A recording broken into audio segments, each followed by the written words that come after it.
আসসালামু আলাইকুম। আমি doctor Najmun Nahar, owner and chief consultant of Safa dental care. আজকে আমি যে বিষয়টি নিয়ে কথা বলতে এসেছি সেটি হচ্ছে আমাদের দাঁত এবং দাঁতের আশেপাশে কোনো সমস্যা হলে আসলে আমরা কোথায় যাব, এটা আমাদের অবশ্যই জানা প্রয়োজন। আমরা যাব BDS ডিগ্রিধারী একজন ডেন্টাল সার্জনের কাছে, যিনি কিনা একমাত্র স্বীকৃত দাঁতের কাজ করার জন্য, এবং তার বিএমডিসি রেজিস্ট্রেশন নাম্বার আছে কিনা, সে বিডিএস ডিগ্রিধারী কিনা সেটা জেনে আমাদেরকে অবশ্যই তার কাছে যেতে হবে।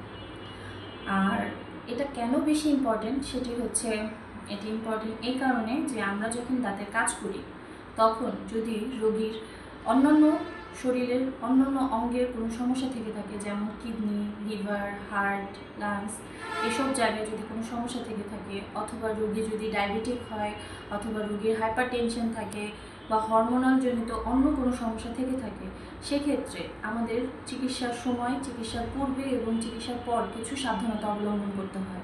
আমরা যদি সেই সাবধানতা অবলম্বন না করি, সেক্ষেত্রে হচ্ছে আমাদের অনেক ঝুঁকিপূর্ণ রোগ হতে পারে, এবং ঝুঁকিপূর্ণ রোগই না শুধু, এটা মৃত্যু পর্যন্ত ঘটাতে পারে। সেজন্য আমাদেরকে এই বিষয়ে অবশ্যই সাবধান হতে হবে, এবং আমাদেরকে বিডিএস ডিগ্রিধারী ডাক্তারের কাছে নিজের দাঁতের চিকিৎসা করাতে হবে।